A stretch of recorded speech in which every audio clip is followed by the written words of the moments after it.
Mobile hang হয়ে যাচ্ছে, এই সমস্যাটা কিন্তু সকলেরই হয়। কিভাবে ঠিক করবেন? প্রথমে আপনার ফোনের এই সেটিংসে ক্লিক করুন। সেটিংসে ক্লিক করার পর এখানে একটা সার্চ বার আপনি দেখতে পাবেন। এখানে সার্চ করতে হবে। কি সার্চ করবেন?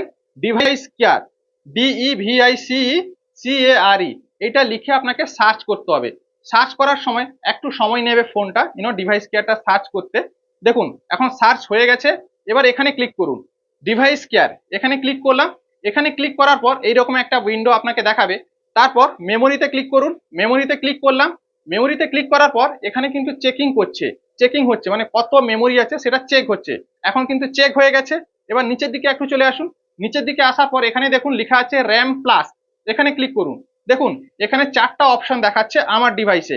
আপনার ডিভাইসে হয়তো আলাদা কোনো অপশন দেখাতে পারে, মানে 2GB, 4GB, 6GB, 8GB।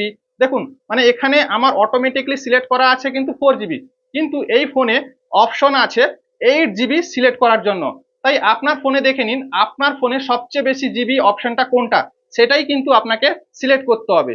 Suppose আপনার ফোনে এইটা আছে 8GB, এই 8GBটা সিলেক্ট করে আপনি যদি এখানে এখানে কি বলছে দেখুন, রিস্টার্ট ফোন, ফোনটাকে রিস্টার্ট করতে হবে। এবার এটা সিলেক্ট করে ফোনটাকে রিস্টার্ট করে দিলে কিন্তু আপনার ফোন এবার থেকে আর হ্যাং করবে না।